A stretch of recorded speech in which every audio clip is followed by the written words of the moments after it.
చేతన పూర్తి కార్యక్రమానికి స్వాగతం. సూర్యాపేట అనాదిగా వైద్య కేంద్రం. ఇక్కడ డాక్టర్ శ్రీనివాస స్వామి మొదలుకొని డాక్టర్ శర్మ లాంటి వాళ్ళు, doctor AP Vithal, doctor Venkateswararao, doctor Pullaiah, అలాగే ఆచార్య డాక్టర్, ఇట్లా ఎంతో మంది లబ్ధ ప్రతిష్ఠులైనటువంటి వైద్యులు సూర్యాపేట వైద్య రంగాన్ని బాగా సంపన్నం చేశారు. సూర్యాపేట వైద్య రంగం అంటేనే మొదటి నుంచి కూడా ఈ ప్రాంతానికి వెన్నెముకగా ఉండేటువంటి ప్రాంతం. ఇక్కడి వైద్యం ఎప్పుడూ ప్రజలకు అందుబాటులో ఉండడానికి కృషి చేసినటువంటి డాక్టర్ల పరంపర కొనసాగుతూనే ఉంది. ఆ పరంపరలో భాగం 30 సంవత్సరాల క్రితం సూర్యాపేటలో వైద్య వృత్తిలోకి ప్రవేశించి దిగ్విజయంగా 3 దశాబ్దాల వైద్య ప్రస్థానాన్ని కొనసాగించి ప్రజా వైద్యుడిగా, పాతకాలపు డాక్టర్ల వారసునిగా సేవలు అందిస్తున్నటువంటి డాక్టర్ రామ్మూర్తి గారు మనతో పాటు ఉన్నారు. మనం ఈరోజు ఈ 30 ఏళ్ల వైద్య ప్రస్థానం పైన, అట్లాగే వైద్య రంగంలో వచ్చినటువంటి మార్పులు, పేషెంట్ ఆలోచన స్థితి, సమాజం యొక్క స్థితిగతులు అన్నింటిపైన వారితో మనం చర్చిద్దాం. వారితో మనం ఈ విషయాలన్నీ చర్చించుకుంటూనే 30 ఏళ్లలో వచ్చిన మార్పులను అవగతం చేసుకునే ప్రయత్నం చేద్దాం. డాక్టర్ గారిని మనం స్వాగతిద్దాం. నమస్తే డాక్టర్ గారు. ఇప్పుడు డాక్టర్ గారు వ్యక్తిగత వివరాలు తెలియజేయాల్సిందిగా కోరుతా ఉన్నారు. మాది సొంత గ్రామం కట్టంగూరు మండలం ఈదులూరు. మేము మా ఇద్దరు బ్రదర్స్, ఒక సిస్టరు. నేను 10వ తరగతి వరకు ఈదులూరు జిల్లా పరిషత్ హై స్కూల్ చదివాను. తర్వాత intermediate government college, junior college Nalgonda, medical college MBBS Warangal చదివినాం, Kakatiya medical college Warangal.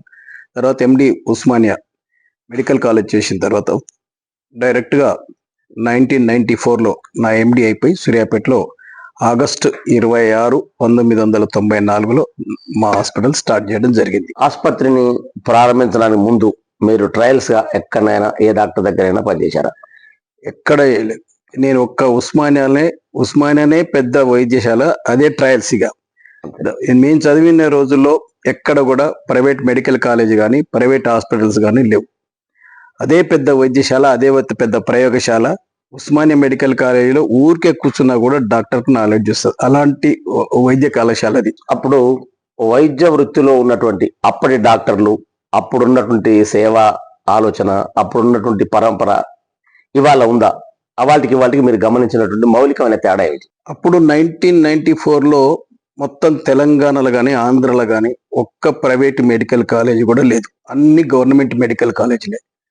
Only ఒక హాస్పిటల్స్ కూడా గాంధీ, ఉస్మానియా, నిమ్స్, ఈ 3 గవర్నమెంట్ కాలేజీలు. ఎవరైనా సరే, రాజకీయ నాయకుడైనా సరే, ఐఏఎస్ అయినా సరే, ఐపీఎస్ అయినా సరే, ఉస్మానియా, గాంధీ, నిమ్స్ పోవాలి. అప్పుడే డెవలప్ అయింది. నేను చదువుకున్న రోజుల్లో భీమిరెడ్డి నరసింహారెడ్డి వచ్చేవారు, ధర్మభిక్షం వచ్చేవారు నేను ఎండి చేసేటప్పుడు. మల్లు స్వరాజ్యం వచ్చేది. ఇక్కడ రాఘవరెడ్డి గారు వచ్చారు. రాఘవరెడ్డి గారు అడ్మిట్ అయినా, ధర్మభిక్షం అడ్మిట్ అయినా కూడా నేను ఎండిగా ఉన్నప్పుడు నేనే చూసుకునేటోని. కాబట్టి ఎవరైనా సరే, ఓన్లీ గవర్నమెంట్ లేదు కాబట్టి ప్రైవేట్ హాస్పిటల్స్ లేవు, ప్రైవేట్ మెడికల్ కాలేజ్ లేవు. అప్పుడు చాలా టీచింగ్ హాస్పిటల్స్ అయినాయి. ప్రొఫెసర్లు టీచింగ్ బాగుండేది. ఒకప్పుడు ఉస్మానియాలో ప్రొఫెసర్ అంటేనే ప్రాక్టీస్ బాగా పెరిగేది. గాంధీలో ప్రొఫెసర్ అంటేనే మంచి నాలెడ్జ్, ప్రాక్టీస్ పెరిగేది. కానీ ఆ రోజులకు ఈ రోజులకు చాలా తేడా ఉంది. ఇవాళ గవర్నమెంట్ హాస్పిటల్లో టీచింగ్ మొత్తం పడిపోయింది. ఇవాళ అసలు ఫెసిలిటీస్ లేవు. ఇవాళ మొత్తం ఉస్మానియా అయినా, గాంధీ అయినా, ఇప్పుడు ఒక నిమ్స్ ఒకటే కొంచెం బాగా నడుస్తుంది. ఎందుకంటే అది ఆఫ్ పేమెంట్, ఆఫ్ గవర్నమెంట్ చూస్తుంది, బడ్జెట్ కేటాయించడం జరుగుతుంది కాబట్టి అదొక్కటే నిమ్స్ బాగుంది. ఇవాళ అన్ని గవర్నమెంట్ హాస్పిటల్స్ కూడా మొత్తం ఎంటైర్ తెలంగాణలో గవర్నమెంట్ హాస్పిటల్స్ పరిస్థితి అయితే బాగలేదు. ఓన్లీ ఇప్పుడు ఏంటంటే అప్పటికి ఇప్పటికీ మేము చదువుకునే రోజుల్లో 3 మెడికల్ కాలేజ్ తెలంగాణ ఉండేది. KMC, Gandhi medical college, Osmania medical college. కానీ ఇప్పుడు దాదాపు మన తెలంగాణలో ఎన్ని జిల్లాలు ఉన్నాయో అన్ని జిల్లాకు మెడికల్ కాలేజీలు ఇవాళ గవర్నమెంట్ అయినా ప్రైవేట్ అయినా దాదాపు 35 మెడికల్ కాలేజీలు ఉండొచ్చు. చాలా పెరిగిపోయినాయి. ఇవాళ సీట్లు కూడా పెరిగిపోయినాయి. మేము చదువుకునే రోజుల్లో తెలంగాణలో 350 సీట్లు, 200, 300, 450 సీట్లు ఉన్నాయి. ఇప్పుడు 8000 సీట్లు ఉన్నాయి దాదాపు. దీనికి చాలా తేడా ఉంది. మీరు వైద్య వృత్తిలోకి రావాలడానికి ఏదైనా ప్రేరణ ఉందా? అసలు మీ కుటుంబం నుంచి ఎట్లా ఈ ఆలోచన ఎందుకు వచ్చింది మీకు? ఎందుకంటే గ్రామీణ నేపథ్యం, పూర్తిగా బలహీన వర్గాల నేపథ్యం అయినా వైద్య వృత్తిని మీరు ఆ రోజుల్లోనే ఎంచుకోవడానికి కారణం ఏమిటి? ఆ రోజుల్లో నేను 7th క్లాస్లో ఉన్నప్పుడు మా ఊర్లో ఒక అతను డాక్టర్ నీలకంఠ స్వామి అని డాక్టర్ ఎంబీబీఎస్లో జాయిన్ అయ్యాడు. మా స్కూల్లో చదివినాను. నాకంటే చాలా పెద్దవాడు, ఒక దాదాపు 5-6 ఏళ్ళు పెద్దవాడు. నేను 7th క్లాస్లో ఉన్నప్పుడు ఆ డాక్టర్ బస్సు దిగి అట్లా నడుచుకుంటూ పోతున్నాడు. మాదంతా ఓపెన్ స్కూల్ కాబట్టి మా టీచర్ గో నువ్వు రామూర్తిగో అట్లా పోతుంది చూడు ఆయన ఇప్పుడు ఎంబీబీఎస్ ఫస్ట్ ఇయర్ ఇస్తుంది, నువ్వు కూడా అలా డాక్టర్ కావాలనేది మా క్లాస్ టీచర్ నన్ను ఎంకరేజ్ చేశాడు. అది నా బ్రెయిన్ లో ఉంది. కానీ ఒక క్వశ్చన్ వచ్చేది, ఇంటర్మీడియట్కి వచ్చినాక డౌట్ వచ్చింది. అసలు మనం అది అంటే ఒక ఐడియా చాలా మంది పేదోళ్ళకి ఏముంటుంది అంటే మెడికల్ కాలేజీలో పోవాలంటే డబ్బులు ఉండాలి, ఉన్నోళ్ళకే సీట్లు వస్తాయి అనేది ఆ రోజుల్లో ఉండే. బాగా చదువుకున్న వాళ్ళు, ప్రైవేట్లో చదువుకున్న వాళ్ళు, వాళ్ళకు అంటే డబ్బులు ఉన్న వాళ్ళకి వస్తుంది, మనకేడ వస్తుంది అనే పేదరికం, అదే క్వశ్చన్ వస్తుంది మనకు ఆలోచన. ఎందుకంటే మనకి ఎక్స్పోజర్ లేదు. మనం చదివింది పల్లెటూరు, చక్కగా నల్గొండకు పోయినాం. నల్గొండ చూసే వరకు ఇది ఇంతే ఆలోచనలు ఉండేది. కానీ ఎప్పుడు ఇంటర్మీడియట్ నాకు పించి అవుతుండేది. దాంతో కొంచెం బేసికల్గా నేను క్లాస్లో ఫస్ట్ క్లాస్ స్టూడెంట్నే, మా క్లాస్లో ఫస్ట్ క్లాస్ స్టూడెంట్నే కాబట్టి సార్ నన్ను ఎంకరేజ్ చేసేది, బ్రెయిన్లో ఉంది. ఆ తర్వాత మా విలేజ్ వాళ్ళే నువ్వు బైపీసీ తీసుకోవాలి, మాకు నా వెల్ విషర్ ఉండే, ఎంపీసీ తీసుకుందాం అనుకున్నా. వద్దొద్దు నీకు కరెక్ట్ డాక్టర్ కావాలి అంటే అప్పుడు ఆయన దాంతో నేను తెలుగు మీడియం అయినా సరే నువ్వు ఇంగ్లీష్ మీడియం తీసుకోవాలని ఇంటర్మీడియట్లో నన్ను ఇంగ్లీష్ మీడియంలో చేర్పించారు. అది నాకు ఒక ప్రేరణ, ఒక డాక్టర్ ఉండటం వల్ల ఒక ప్రేరణ. ఇక్కడికి వచ్చిన తర్వాత సూర్యాపేటలో మీరు వైద్యం మీరు చదువుకున్నంత ఉస్మానియాలో, కానీ సూర్యాపేటని ఎందుకు మీరు వైద్య కేంద్రంగా ఇక్కడి నుంచే సర్వీస్ చేయాలనుకున్నారు? దానికి ఏమైనా నేపథ్యం ఉందా? ఉంది. నేను ఎండి చేసేటప్పుడు డాక్టర్ రామస్వామి అని ప్రతి బుధవారం సూర్యాపేటకు వస్తుండే. సరే ఫైనల్ ఇయర్ అయిపోయిన తర్వాత, ఫైనల్కి వచ్చిన తర్వాత నేను ఎండి అయిపోయిన తర్వాత డిఎం చేద్దాం అనుకున్నా. సరే కొన్ని పరిస్థితుల వల్ల డిఎం చేయలేకపోయినా, ఫైనాన్షియల్ ప్రాబ్లమ్స్ ఇవన్నీ. ఎందుకంటే ఇప్పుడు చెప్తున్నా, మా క్లాసులో 7 ఎండీలు ఉంటే 6 డిఎం కార్డియాలజిస్ట్, నేను ఒక్కనే సూర్యాపేటలో ఎండి చేసి వచ్చిన. ఫైనాన్షియల్ బ్యాక్గ్రౌండ్ ఇవన్నీ ఉన్న తర్వాత ఫైనల్ ఇయర్లో రామస్వామి వస్తుండే. సరే ఇది నల్గొండలో 2 డాక్టర్స్, అప్పుడు వసంతరావు అని భవానీ కృష్ణ అని 2 ఉండే, వాళ్ళిద్దరు ఆల్రెడీ ఉన్నారు సూర్యాపేట. ఇంకొకటి ఏంటంటే దీనికి కోయిన్సిడెన్స్ ఏంటంటే మా సిస్టర్ మా బావ ఇక్కడనే సూర్యాపేటనే ఉన్నారు. సూర్యాపేట అయితే బాగుంటుంది, ఎవరు ఎండి లేరని మా బావ చెప్తుండేది. మా అసిస్టెంట్ ప్రొఫెసర్ ఇక్కడ వీక్లీ వస్తుండేది, ప్రాక్టీస్ ఆయనకు మంచిగా ఉన్నది అని తెలిసిన తర్వాత నాకు వేకెన్సీ ఇక్కడ అంటే ఒక ఎండి లేడు, ఒక మంచి వాతావరణం, మా రిలేషన్ ఉన్నది ఇక్కడ, మా బ్రదర్ ఇలా ఉన్నారు, రిలేషన్ ఉన్న దానితోటి సరే ఫస్ట్ డాక్టర్ను కూడా అవుతా అనే దాంతో నేను సూర్యాపేట రావటం అనేది ఎండి ఫైనల్ ఇయర్లో డిసైడ్ చేసుకున్నా. సూర్యాపేట పెడితే ఎండి సూర్యాపేటనే, లేకపోతే డిఎం చేద్దాం అనుకుంటే సరే డిఎం చేయలేకపోయినా కాబట్టి సూర్యాపేట అలా సెలెక్ట్ చేసుకోవాల్సి వచ్చింది. సూర్యాపేటకు మీరు రాగానే మీ వైద్యశాల ఎక్కడ ప్రారంభమైంది, ఎవరితో ప్రారంభమైంది? సూర్యాపేట నేను రాగానే 1994 ఆగస్టు 26వ తారీఖు మెయిన్ రోడ్, ఇప్పుడు తెలంగాణ విగ్రహం దగ్గర ఒక షట్టర్లో, బండారు రాజా షట్టర్లో 2250 రూపాయలకు షట్టర్ నెలకు తీసుకుని, నడుస్తుందా నడవదా ఎట్లుంటుందో అనే ఉద్దేశం షట్టర్ తీసుకొని చిన్న టెంట్ వేసుకొని, మన జనార్దన్ రెడ్డి ఆర్డీఓ ఉండే నల్గొండన, జనార్దన్ రెడ్డి ఆర్డీఓ గారు ఉండే, అప్పుడు నోముల నరసింహ ఎంపీపీ ఉండే. అప్పుడు మా సిపిఎం పార్టీ వారితో, మా బ్రదర్ల సహకారం, నోముల నరసింహ సహకారంతో ఆర్డీఓ గారితో మా హాస్పిటల్ ఓపెన్ చేయడం జరిగింది. అలాగే మా ప్రొఫెసర్ నన్ను అయితే ఎవరైతే ఎండి పాస్ చేసారో అప్పుడు డాక్టర్ ప్రకాశం తోటి, జనార్దన్ గారితో అది 1994లో ఆగస్ట్ 26న ప్రారంభించడం జరిగింది. తర్వాత 2000లో మా కొత్త బిల్డింగ్ కట్టుకున్న తర్వాత మన యనమల రామకృష్ణుడు ఫైనాన్స్ మినిస్టర్ ఉండే, ఫైనాన్స్ మినిస్టర్ ఇప్పుడున్న హాస్పిటల్ ను ఆయన ప్రారంభించారు. 6 సంవత్సరాలు మీరు ప్రైవేట్ రోడ్డు మీద తర్వాత own building even own building లకు వచ్చి కూడా 24 ఇయర్స్. మీరు వైద్య వృత్తిని సూర్యాపేటలో ప్రారంభించినాడు. వైద్యుల సంఖ్య ఎంత ఉండేది? జనరల్ గా వైద్యునికి పేషెంట్ కు మధ్యన ఎలాంటి సంబంధాలు ఉండేవి? నేను 1994 వచ్చినప్పుడు కరెక్ట్ గా డాక్టర్లు 30 మంది ఉన్నారు. అన్ని గైనకాలజిస్ట్ కానీ, సర్జన్ 2-3, గైనకాలజిస్ట్ 2-3, ఫిజిషియన్ అంటే నేనే ఫస్ట్ ఫిజిషియన్ సూర్యాపేటకు. ఇక మా ఎంబీబీఎస్ డాక్టర్లు 4 కానీ ఎక్కువ, ఎవరు కంటి డాక్టర్లు 1-2 ఉండేది. మొత్తం 30 మంది కంటే ఎక్కువ లేరు. ఆర్థోపెడిక్స్ 3 ఉండేది. కానీ ఆ రోజుల్లో నేను వచ్చినప్పుడు సూర్యాపేటలో మెడికల్ సంబంధించిన డెవలప్మెంట్స్ అన్ని ఏం లేవు. అల్ట్రాసౌండ్ కూడా లేదు. ఒక ఎక్స్రే 100 MA ఒక 250-300 MA ఎక్స్రే ఒక పుల్లయ్య డాక్టర్ దగ్గర ఉండే. ఎక్కడ కూడా ఏమి ఫెసిలిటీస్ లేవు, అంటే స్కానింగ్ కూడా లేదు. ఓన్లీ ఎక్స్రే సెంటర్ తప్పితే ఏం లేదు. ఓన్లీ కేవలం మా క్లినికల్ నాలెడ్జ్, ఉస్మానియా చదువుకున్న నాలెడ్జ్ తోటే చేసే తప్పితే ఏం లేదు. అప్పుడు పేషెంట్ అంటే డాక్టర్ అంటే కూడా ఇంకంత ఒక నమ్మకం ఉండేది, చాలా నమ్మకము. ఒక పేషెంట్ చనిపోతే డాక్టర్ తప్పులు ఏమీ లేదు, ఓన్లీ పేషెంట్ రోగం మించిపోవడం చనిపోయిందనే నమ్మకం అట్లా ఉండేది. కానీ ఇప్పుడు దాదాపు ఇప్పుడున్న డాక్టర్స్ ఆల్మోస్ట్ ఆల్ సూర్యాపేటలో నేను వచ్చిన 30 మంది ఉంటే 250 మంది డాక్టర్లు ఇవాళ డిఫరెంట్ స్పెషాలిటీస్ తోటి, సూపర్ స్పెషాలిటీస్ తోటి, ఇవాళ కార్డియాలజీ కానీ, యూరాలజీ కానీ, న్యూరాలజీ కానీ, గ్యాస్ట్రోఎంట్రాలజీ, ఇవన్నీ స్పెషాలిటీస్ తోటి 250 మంది డాక్టర్లు. ఒక మెడికల్ కాలేజీ కూడా ఉంది. ఆ రోజుకు ఈ రోజుకి ఏంటంటే, ఆ రోజు ప్రతి వాళ్ళు ఖమ్మం పోయేది, ఇవాళ ఆల్మోస్ట్ ఆల్ ఖమ్మం పోవటం అనేది తగ్గిపోయింది. ఇవాళ ఓన్లీ సూర్యాపేటలో అన్ని స్పెషాలిటీ. ఇక్కడ కాకపోతే హైదరాబాద్కు పోవాలి, ఖమ్మం కాదు పోవాల్సింది, హైదరాబాద్ పోవాలి. ఓన్లీ థింగ్ ఏంటంటే ప్రైవేటేషన్ బాగా స్ప్రెడ్ అయిపోయింది. ప్రైవేటేషన్ అయింది, గవర్నమెంట్ కాదు, ప్రైవేటేషన్ అయింది. ఇప్పుడున్న నమ్మకం ఏంటంటే, ఈ చాలా మంది ప్రజలకు డాక్టర్ మీద నమ్మకం ఉండదు, నమ్మకం లేదన్న కొంతమందికి. ఇప్పుడు ఠాగూర్ సినిమాలో వెంటిలేటర్ మీద పెట్టి ఏదో డబ్బులు దొబ్బిన అనేది చాలా పనిచేస్తుంది ఇప్పటి కూడా సమాజంలో. పేషెంట్ వెంటిలేటర్ మీద పోతే వాడు ఫస్ట్ వీడియో తీస్తాడు, ఇవన్నీ పంపుకుంటాడు, పల్స్ ఉందా లేదా, బీపీ ఆయనే చూసుకుంటాడు. ఒక ఏంటంటే డాక్టర్లు ఏమన్నా ఠాగూర్ సినిమా ప్రజలకు ఏంటంటే ఒక నమ్మవలసింది. సరే ఎవరో చిల్లర బిజినెస్ తీసే వైద్యం కూడా బిజినెస్ అయిపోయింది.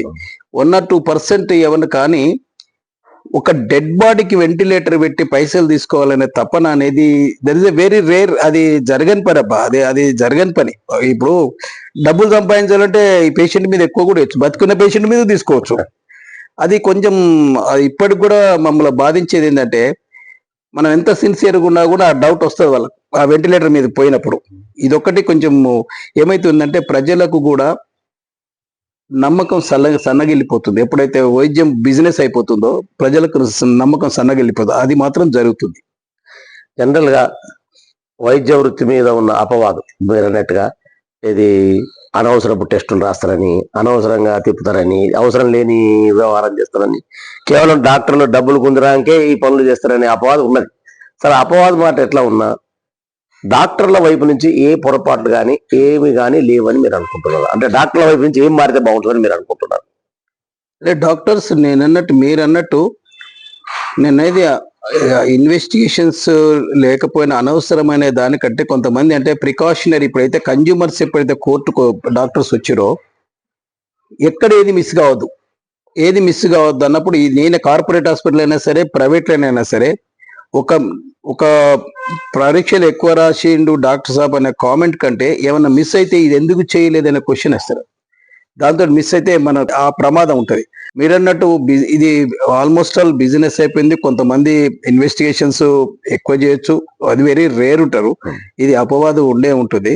కానీ దానికంటే కూడా ఇవన్నిటి కూడా బేసిక్గా అన్ని టెస్టులు చేయాలి అనే దాన్ని మిస్ కాకుండా అనే ఉద్దేశంతో చేస్తారు తప్పితే ఇది కావాలని మాత్రం అదేం జరగదు. అది ఇప్పుడు మామూలు ప్రజలకు వైద్యం అందుబాటులోకి రావడానికి ప్రభుత్వం ఏం చర్యలు తీసుకుంటే బాగుంటుంది? ప్రైవేట్ వాళ్ళు ఎలా మారితే బాగుంటుంది? ఫస్ట్ ప్రైవేట్ ఎనీ డాక్టర్ నా ఉద్దేశంలో ఎథికల్ ప్రాక్టీస్ చేయాలి, చాలా ఎథికల్ ఉండాలి. ఎథికల్ ఇన్ ద సెన్స్, నీకు మీరు అన్నట్టు ఏం ఇన్వెస్టిగేషన్ యూజువల్గా మనం పనిచేసే సూర్యాపేట ఏంటంటే middle class and lower middle class ఉంటుంది, 1000 లక్షలు పెట్టేది కాదు.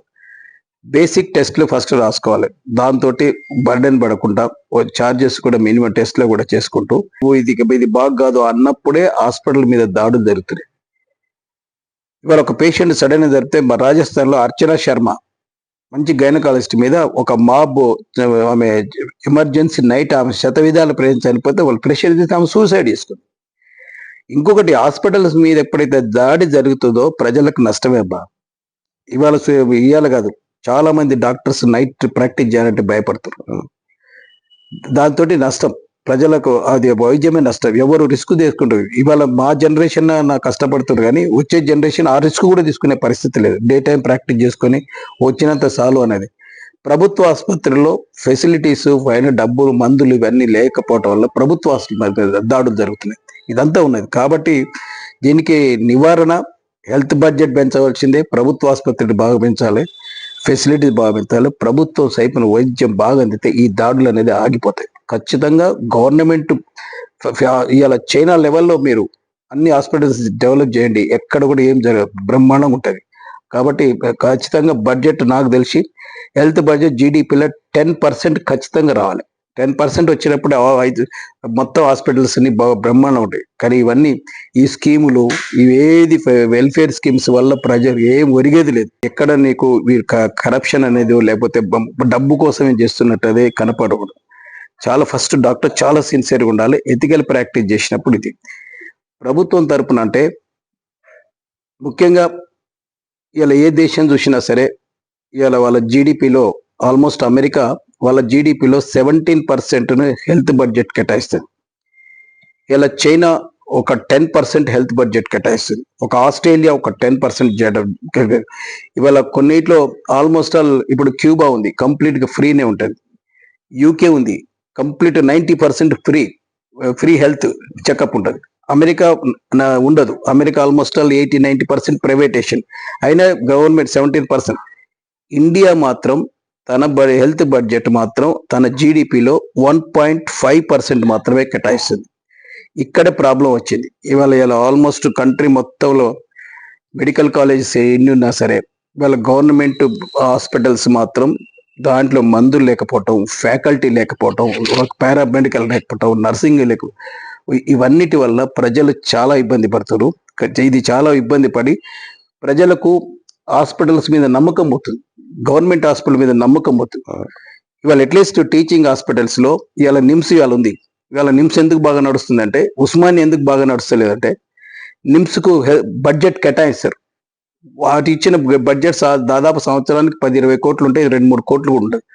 మోర్ ఎవర్ పేషెంట్ నుంచి మనీ కలెక్ట్ చేస్తారు నిమ్స్ లో. ఉస్మానియా గాంధీలో అది లేదు. దీనివల్ల ఈ సిస్టమ్ వల్ల కేటాయిస్తారు. కానీ నా సజెషన్ అయితే ప్రజలకు వైద్యం అందరికి అందుబాటులో ఉన్నట్టు అట్లీస్ట్ టీచింగ్ హాస్పిటల్, ఉదాహరణకు సూర్యాపేట మెడికల్ హాస్పిటల్లో రెసిడెన్సీ సిస్టమ్ లాగా ఉండాలి. ఆల్మోస్ట్ ఆల్ అందరు doctors 9 to 9, evening 9 to evening 9 or 7 పనిచేయాలి. No private practice. కానీ వాళ్ళ శాలరీస్ ఒక అసిస్టెంట్ ప్రొఫెసర్ జాయిన్ అయినప్పుడే ఇప్పుడు నిమ్స్లో ఎట్లా ఇస్తారో ఇలా నిమ్స్ ఒక అసిస్టెంట్ ప్రొఫెసర్ 3 లక్షలు ఇస్తారు. అదే ఇవాళ ఫస్ట్ అసిస్టెంట్ ప్రొఫెసర్ రాగానే జాయినింగ్ రాగానే 2.5 ఇవ్వండి. ఒక ప్రొఫెసర్కి వచ్చారు 5 లక్షలు అయింది. అట్లీస్ట్ నువ్వు అన్ని హాస్పిటల్ చేయకుండా టీచింగ్ హాస్పిటల్ చేయండి. ఎందుకంటే టీచింగ్ హాస్పిటల్స్ లో ప్రోడక్ట్ మంచిగా రావాలి. నీ టీచింగ్ మంచిగా ఉంటేనే డాక్టర్ బయటకు వస్తాడు. ఇక టీచింగ్ బాగుంటేనే డాక్టర్ బయటకు వస్తాడు. నీ హాస్పిటల్స్ బాగుంటాయి. మన బయటికి ప్రోడక్ట్ వచ్చినప్పుడు ఆ మంచి విద్యార్థి కూడా క్లినిక్స్ నేర్చుకొని ఆయన సర్వీస్ కూడా బెటర్ ఉంటుంది.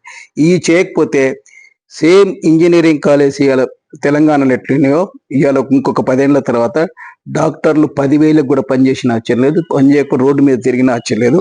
అబ్జల్యూట్ టీచింగ్ లేదు, ఇవాళ ఫ్యాకల్టీ లేదాడ, మెడిసిన్స్ లేవు, నర్సింగ్ సరిపోకపోతే ఇవాళ అన్ని జిల్లాకు మెడికల్ కాలేజ్ ఇవ్వటం కాదు, దాంట్లోకి సరైన బడ్జెట్ కేటాయించి ఇవన్నీ కేటాయిస్తే తప్పితే మనకు ప్రభుత్వం ఉపయోగపడదు. ఎందుకంటే హెల్త్ అనేది చాలా ఇంపార్టెంట్. వాళ్ళ జీవితంలో ఆయన సంపాదించిన ఆల్మోస్ట్ 50% హెల్త్కే పోతుంది. ఇలా లాస్ట్ 60-70 ఏళ్ళ కూడబెట్టుకున్న ధనం అంతా ఒక్కసారి పోతుంది. ఒక్క మాట, ఈ 30 ఏళ్లలో మీరు మర్చిపోలేని సందర్భాలు, మీరు పేషెంట్ రక్షించిన సందర్భాల్లో వెరీ మెమరబుల్గా ఉండే సందర్భాలు ఎవరు ఉన్నాయా? అంటే బాగా నేను చాలా సంతోషపడ్డా అని ఉన్నాయి. అంటే అదే చాలా ఉంటాయి. ఎందుకంటే ముఖ్యంగా చావు బతుకుల నేను ఒక పేషెంట్ మెమరబుల్ అంటే, నేను సూర్యాపేటకు వచ్చిన తర్వాత ఫస్ట్ ఐసీయూ స్టార్ట్ చేసింది కూడా నేనే. ఒక పేషెంట్ ఆల్మోస్ట్ ఆల్ కింద పక్క పేషెంట్ ఫస్ట్ డే నాడే వెంటిలేటర్స్ పెట్టినాను. మోనోక్రోటోపస్ పాయిజన్ తాగిన తర్వాత పల్స్ లేదు, బీపీ లేదు, తీసుకొచ్చి వెంటిలేటర్ మీద పెట్టాం. చచ్చిపోతాడో తెలియదు, బతాడో తెలియదు. మీరు నమ్ముతారో ఎవరు నమ్మాలో, వెంటిలేటర్ మీద ఆయన దాదాపు 1.5 month ఉన్న నా దగ్గర ఆల్మోస్ట్ ఆల్ 1 month అన్కాన్షియసే. ఇక్కడ పుండ్లు అయిపోయినాయి, ఇక్కడ అయిపోయినాయి, తిరుగుతలేడు.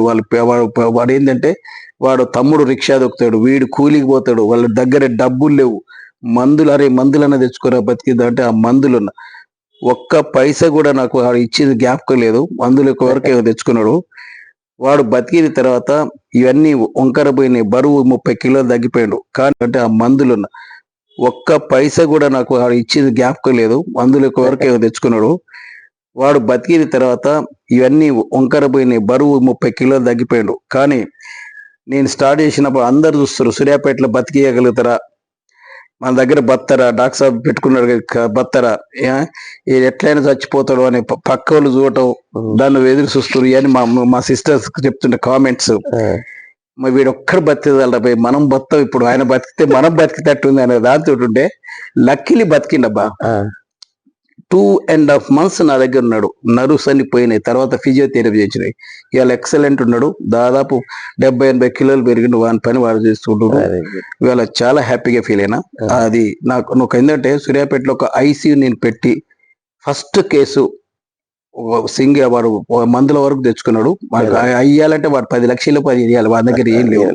సరే, మన మన మన ఎఫిషియన్సీ కూడా ప్రజలకు తెలుస్తుంది. దాన్ని ప్రెస్ మీట్ కూడా పెట్టా. ప్రెస్ మీట్ పెట్టి ఆయన బతికింది, ఆయన అంతా చెప్పింది, ఇదంతా ఉంది. అట్లా చాలా ఏంటంటే ఒకసారి పొటాషియం డౌన్ అయినాయి, చనిపోయేటుండే, బతికినవి చాలా ఉన్నాయి. మనకు ఆల్మోస్ట్ ఆల్ వెంటిలేటర్ పెట్టిన తర్వాత నేను మందు తాగిన వాళ్ళు నా దగ్గర కానీ, పాము గరిచిన వాళ్ళు వెంటిలేటర్స్ నేనప్పుడు దాదాపు 10 ఏళ్ల కింద తీస్తుంటే చనిపోయేవారు వెంటిలేటర్స్ లేక. కానీ ఇప్పుడు నా దగ్గర ఏ మందు తాగిన కూడా ఫస్ట్ అయితే చనిపోడు, ఇమీడియట్ ప్రాణం పోయింది, వెంటిలేటర్ ఆపుతుంది. అప్పుడు డిసైడ్ చేసుకో, హైదరాబాద్ పోతావా, సూర్యాపేటలో ఉంటావా. అలాంటి కేసెస్ స్నేక్ బైట్స్ ఒకసారి 3 వెంటిలేటర్స్ కూడా 3 కట్లపాం గడిచినాయి, సర్వైవ్ అయ్యారు.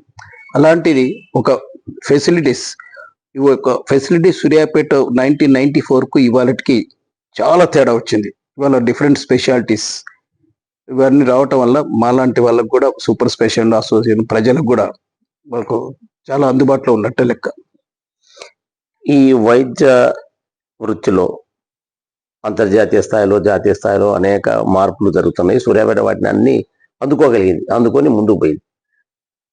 ప్రైవేట్ రంగంలో వైద్యాన్ని, ఇప్పుడున్న వైద్యం ఈ కాంపిటీషన్ల వల్ల కామన్ మ్యాన్కి అందుబాటులో ఉంటుంది అని కొంతమంది ఆర్గ్యుమెంట్. ఎందుకంటే ప్రైవేట్ రంగం ఇట్లా పెరిగితేనే మంచిది, పబ్లిక్ సెక్టార్కి ₹1 కూడా ఇవ్వాల్సిన పని లేదు. ఎందుకంటే ఇప్పుడు వాళ్ళు చెప్పే ఉదాహరణ ఏంటంటే సెల్ ఫోన్ చూసిన మేము చాలా ఫ్రీ అయిందని చెప్తున్నారు. ఇది నిజంగా ఎంత వరకు, ఏ మేరకు సమర్థం? చాలా తప్పది, చాలా తప్పది. మీరు ఇవాళ గవర్నమెంట్ హాస్పిటల్ పోయి చూడండి.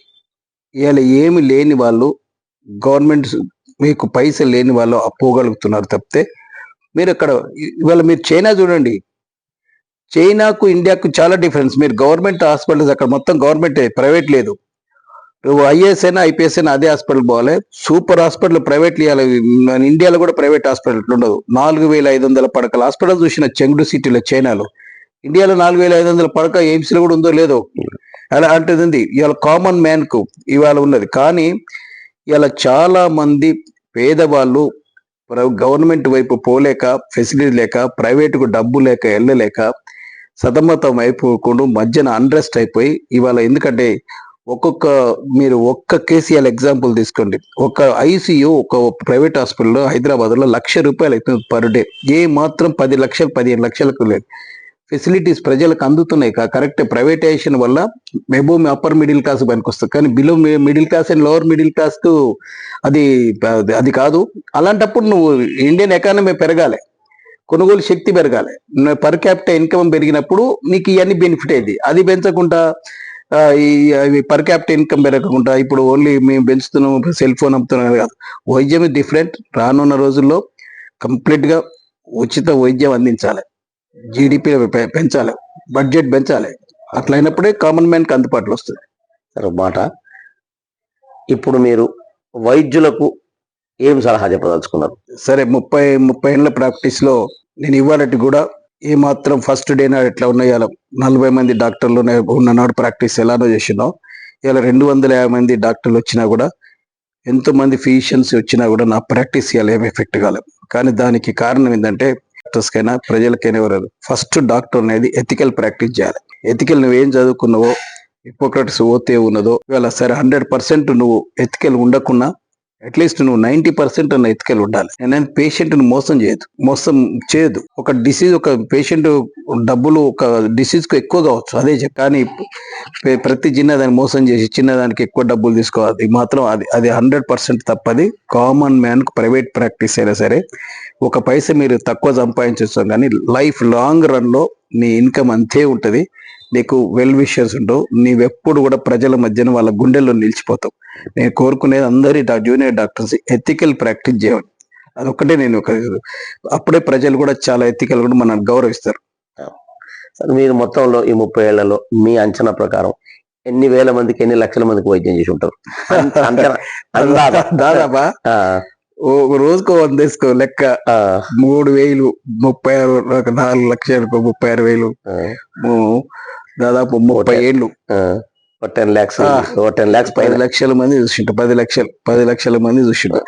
ఆల్మోస్ట్ ఆల్ సూర్యాపేట, తుంగతుర్తి, కోదాడు, నకరకల్ అన్ని కాన్స్టిట్యున్సీలో ఆల్మోస్ట్ ఆల్ ఒక 50% నాకు టచ్ ఉంటారబ్బా. ఓ 20% డాక్ సాబ్, 20% 30% డాక్ సాబ్ తెలుసు అంటారు చూడని వాళ్ళు.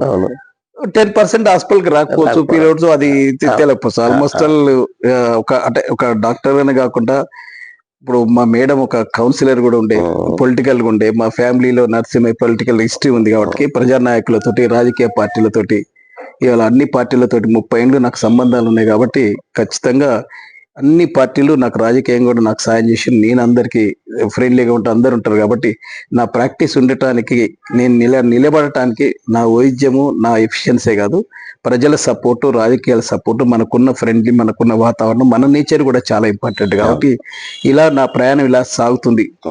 ప్రజలకు, సమాజానికి మీరు ఏం చెప్పదలుచుకున్నారు? ప్రజలకు, సమాజానికి ఇదే ప్రజలు నేననేది ఏంటంటే ఫస్ట్ డాక్టర్ మీద నమ్మకం కలగాలి, నమ్మకం ఉండాలి, అదొకటి ఉండాలి. ఇది చెప్పాలంటే సూర్యాపేట డాక్టర్స్ కు చాలా పీస్ఫుల్ టౌన్ అబ్బా. నా 30 ఏళ్ల సర్వీస్ లో ఏ ఒక్క డాక్టర్ మీద కూడా సూర్యాపేట ప్రజలు ఒక దాడి చేసి హాస్పిటల్ ధ్వంసం చేసిన హిస్టరీ లేదు. ఇప్పుడు నీ పక్క టౌన్లలో ఉన్నాయి కానీ అది లేదు. ప్రజలు చాలా మంచి వాళ్ళు. మనకు కూడా ఇదే ప్రజలు, ఇదే డాక్టర్స్ మీద నమ్మకం కలిగి మనము డాక్టర్స్ తోటి పని చేయించుకోవాలి. ఎట్లాంటివి కూడా ఏదైనా ఉంటే మాట్లాడుకోవాలి చెప్తే తప్ప ఈ ప్రజలు ఏంది జరిగినా కూడా ఈ హాస్పిటల్ మీద దాడులు అనేది ఖచ్చితంగా నేను ఖండిస్తున్నది. ప్రజలు దాన్ని ఒకటి at the same time doctors కూడా ప్రజలకు సమన్వయతోటి కొంచెం మంచిగా ఎథికల్ గా ప్రాక్టీస్ చేస్తే బాగుంటది. వైద్య వృత్తిలో, సమాజంలో మీరు పెట్టినాడు 30 ఏళ్ల క్రితం ఉన్న పరిస్థితులు, ప్రజల ఆలోచన స్థితి వేరే ఉంది, ఇవాళ ఆలోచన స్థితి వేరే ఉంది. మీరు అన్నట్టు ప్రాక్టీస్ పెరగడం, డాక్టర్లు పెరగడం, ఆలోచన పెరగడం, ఇవన్నీ వచ్చినాయి. ఇటీవల కాలంలో వైద్యుల మీద కంటిన్యూగా, నిన్నటి ఇన్సిడెంట్ ఏమో సరే స్పెసిఫిక్ సంఘటన, ఓకే, కానీ ఎక్కడికక్కడ డాక్టర్లు వినియోగదారుల ఫోరం కింది పోవడం, తర్వాత డాక్టర్ల మీద ఏ చిన్న ఇన్సిడెంట్, ఏది చిన్న జరిగినా ఇక డాక్టర్ మీదకి ఊరుకొచ్చుడు, ఇది అది ఎక్కువ హెల్దీ సైన్ కాదు. అది ఎందుకంటే ఒక సమాజంలో డాక్టరు ఇక ఆయన మర్మ విడిచి వైద్యం చేయలేడు, దానికి భయపడతాడు. దీన్ని నివారించడానికి కేవలం చట్టం మాత్రమే పరిష్కారమా? సామాజికంగా ఏదైనా ఒక పరిష్కారం మనం చూపించలేమా? సామాజికంగా అంటే ప్రజలలో మార్పు రావాలి. డాక్టర్ ఒక ఆర్టికల్ వచ్చింది చెప్తాను. ఒక ఆర్టికల్ డాక్టర్ల మీద దాడులు ఎందుకు జరుగుతున్న ఆర్టికల్ ఒక 2-3 ఏళ్ల కింద ఒక వచ్చింది. ఎప్పుడైతే ప్రభుత్వ ఆసుపత్రులు బాగా పనిచేస్తలేవో, ఎప్పుడైతే ప్రైవేటైజేషన్లో కాస్ట్ పెరిగిందో, అప్పుడు ఏమైతుంది, పేషెంట్ ప్రభుత్వ ఆసుపత్రిలో వైద్యం చేసుకోలేక ప్రైవేట్ ఆసుపత్రిలో జాయిన్ చేసిన తర్వాత వాళ్ళు డబ్బులు ఎక్స్పెండిచర్ పెరిగినప్పుడు ప్రజలలో అన్రెస్ట్ పెరిగే, ఏంటంటే అశాంతి పెరుగుతుంది. డాక్టర్ గారు, కరోనా అనేది ప్రపంచాన్ని నివ్వెరపరిచింది, గందరగోళం చేసింది, భయపెట్టింది, బెదిరించింది, ఎంత చేయాలో అంత చేసింది. అట్లాంటి సందర్భంలో వైద్యుల పాత్ర ఎంత గొప్పగా ఉన్నది, ప్రత్యేకంగా మీరు నిర్వహించిన పాత్ర ఎలా ఉంది? కరోనా అనేది దాదాపు ప్రపంచంలో చాలా మందిని ప్రాణాలకు పాల్గొన్నది. అలాగే భారతదేశంలో ఒక 1500 మంది డాక్టర్లు కరోనాకు బలైపోయారు. దాంట్లో డౌట్ లేదు. 1500 మంది చనిపోయారు కరోనా వాళ్ళ డ్యూటీలో ఉండి. దాదాపు WHO ప్రకారం మన ఇండియాలో 50 లక్షల మంది చనిపోయారు. వాళ్ళు మనకి 5 లక్షలు ఇచ్చారు, మన లెక్క కానీ WHO మాత్రం 50 లక్షల మంది ఇచ్చేసారు. సూర్యాపేటలో నేను కూడా 2 సార్లు ఫస్ట్ దాంట్లో సెకండ్ ఫేజ్ లో ఫస్ట్ 2 సార్లు ఎఫెక్ట్ అయినా. చాలా నేను ఫస్ట్ ఫేజ్ లో అందరికి కూడా ఆన్లైన్ లో ఫ్రీగానే చెప్పేసిన. ఇక ఇది అనేది ఈ ఇట్లా ఎపిడమిక్ ఇలా వచ్చినప్పుడు మనం అంతో ఇంతో మనం సర్వీస్ ఉండాలనే ఉద్దేశంతో నేను ఆన్లైన్ లో ఆల్మోస్ట్ ఆల్ నా కరీంనగర్ నుంచి, ఆదిలాబాద్ నుంచి, సూర్యాపేట ఆల్మోస్ట్ ఆల్ కొంచెం ఫ్రీగా మొత్తం ఆన్లైన్ లో సజెషన్ ఇచ్చినాను. మందులు కూడా ఫ్రీగా ట్రీట్మెంట్ ఇచ్చిన, ఆన్లైన్ ట్రీట్మెంట్ ఇచ్చిన. అయితే సెకండ్ టైం వచ్చిన దాంట్లో ఆన్లైన్ ఆల్మోస్ట్ ఆల్ చనిపోవటం చాలా డెత్స్ అయిపోయినాయి. సెకండ్ వేవ్ లో చాలా డెత్స్ అయిపోయినాయి. నేను ఏం చేయాలనే ఉద్దేశంతో డేర్ చేసినాం. ఈ హైదరాబాద్ లో ఒక్కొక్కరు 2,50,000 పర్ డే అంటే నేను చెప్పిన, రే బై నాకు మినిమం ఖర్చుతోటి రోజుకు ఒక ఆక్సిజన్ ఒక 3-4 వేలు పోయినా, ఒక 3-4 వేలు, 10,000, 7-8 వేలైనా వాళ్ళు ఏం లేకపోతే ఆక్సిజన్ ఖర్చులను ఇవ్వాలి ఉద్దేశంతో మినిమం బేసిక్ ఒక 10,000 అయితే పర్ డే తోటి దాదాపు 2 నెలలు ఒక ఏకదాటిగా కంప్లీట్ గా అదే పర్ డే 20-30 బెడ్లు మా హాస్పిటల్ అక్కడ దీనిలో జనని బిల్డింగ్ 2 ఫ్లోర్లు తోటి ఇవాళ చేయడం నాకు, ఎందుకంటే ఎంతో మంది పేదోళ్ళు మినిమం ఖర్చుతోటి బయటపడ్డరు. అది నాకు చాలా ఆనందాన్ని ఇచ్చింది. అది ఒక గుణపాఠాన్ని నేర్పింది కూడా. ప్రజలలో కరోనా అనేది ఎలా బతకాలి, మన బతుకులేంది, మన జీవన విధానం ఏంది, ఎన్ని వేల కోట్లు సంపాదించినా సరే మనం ఈ ఒక అంతో ఇంతో చారిటీ ఉండాలి, పేదలకు సర్వీస్ చేయాలి. ఇట్లయితేనే కానీ మనిషి ఎట్లా బతకాలి, జీవితకాలం బతకలేము. మన ఆస్తులు కూడా ఒక ఉన్నాయి కాబట్టి చాలా కొన్ని లక్షల కోట్ల రూపాయలు ఉన్న వాళ్ళు జీవోత్సవాల ఎవరు పట్టించుకోకుండా శ్మశానానికి కూడా రిలేటివ్స్ రాని పరిస్థితి ఏర్పడ్డది. అది మాత్రం అది మర్చిపోలేని సంఘటన. కానీ నా జీవితంలో సూర్యాపేటకు అదొక కరోనా అనేది సర్వీస్ అనేది నేను చాలా గర్వంగానే ఫీల్ అవుతున్నా. అలాగే రానున్న రోజుల్లో ఒక డిసైడ్ చేసుకున్నా, నేను గవర్నమెంట్ స్కూల్ చదివినా, మాది కూడా పేద కుటుంబం, మా పేరెంట్స్ కూడా ఇల్లిటరేటే, అన్ని చదివినా కాబట్టి నెలకొక స్కూల్లో, గవర్నమెంట్ స్కూల్లో ఒక అంతో ఇంతో గవర్నమెంట్ ఇయ్యంది చిన్న పేద పిల్లలకు ఏదైనా సాయం చేయాలని డిసైడ్ చేసుకున్నా. ఈ 30 ఏళ్ల సర్వీస్ లో ఒకవైపు వైద్యం, ఒకవైపు విద్య వైపు, అది కూడా గవర్నమెంట్ స్కూల్ పిల్లలకు సాయం చేద్దాం ఉద్దేశంతో ఒక స్కూల్ కు ఒక నెలకు ఒక్కటి ఏదో ఉన్న సాయం చేద్దామని డిసైడ్ చేసుకున్నాం. Okay sir. సుదీర్ఘకాల వైద్య వృత్తిలో ఉండి అనేక రకాల అనుభవాలు, అంటే వైద్యం అంటే ప్రజా వైద్యునిగా ఉండి ప్రజలతో మమేకమై నిజాయితీగా 30 సంవత్సరాల ప్రాక్టీస్ చేసి తన అనుభవాలన్నింటినీ డాక్టర్ గారు మనతో పంచుకున్నారు. ధన్యవాదాలు డాక్టర్ గారు. నమస్కారం. Thank you.